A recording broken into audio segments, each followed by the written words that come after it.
இப்பெல்லாம் சம்பளம் தாறுமாறா ஏறி நிக்குதுங்க. அது மட்டும் இல்லைங்க, அவங்க மட்டும் மார்க்கெட்ல கொஞ்சம் ஸ்ட்ராங்கா நின்றாங்கன்னு வச்சுவாங்களேன், அவங்கள யாராலையும் அசைக்கவே முடியாது. இது நம்ம தமிழ் சினிமால நம்ம கண்ணுக்கு முன்னாடி தினம் பார்த்துருக்குறோம்.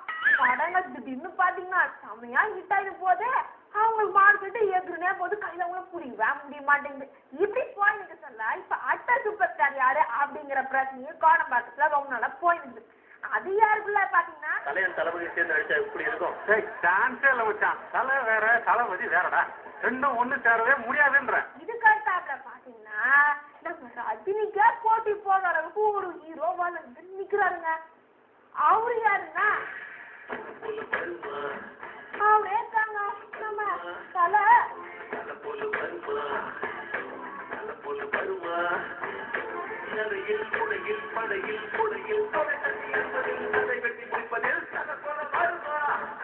நம்ம அஜித்தை பத்தி சொல்லணும்னா மங்காத்தா படத்துக்கு முன்னாடி வரைக்கும் அவரு மார்க்கெட்டே பெருசா ஒண்ணு இல்லைங்க.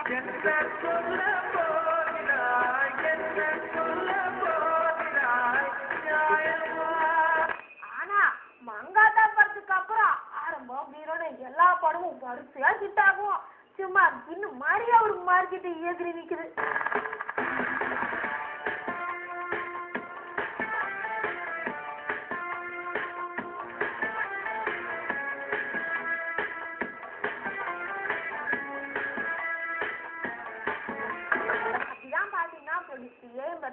எந்த முன்னணி ஹீரோவும் காட்டி கொடுக்கற ரெடியா இல்லாத போது நம்ம அஜித் அவரோட ஆரம்ப படத்துக்காக அவருக்கு காட்டி கொடுத்தாரு. அதுக்காக பாத்தீங்கன்னா இவரோட அடுத்தாப்புல சூர்யா மூவிஸ் வரலாம் நம்ம அஜித் ஒரு படத்துல நடிக்கிறாரு. அந்த படத்துக்கு பாத்தீங்கன்னா நம்ம அஜித்துக்கு சம்பளம் 40 கோடியாங்க.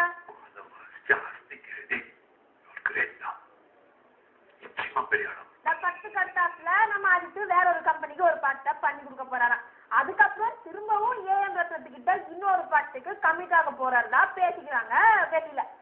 அப்படி நம்ம அஜித் அந்த படத்துக்கு கமிட் ஆனார்னா அவருக்கு சம்பளம் 10 கோடி ரூபாய் ஜாஸ்தி பண்ணி 50 கோடியா கொடுக்கலாம் அப்படின்னு ஒண்ணுங்க. அப்படி மட்டும் நம்ம அஜித் அவரு சொன்னா போல அதிக சம்பளம் வாங்கிட்டாருன்னு வச்சுவாங்க. அதாங்க 50 கோடி ரூபாய் சம்பளம் வாங்கிட்டாருன்னு வச்சுவாங்களேன், அவரு நம்ம ரஜினியை விட அதிக சம்பளம் வாங்குறவராயிருவாருன்னு சொல்றாங்க.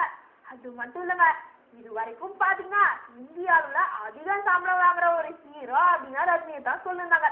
ஆனா இனிமேல் நம்ம அஜித் வந்துருவாருன்னு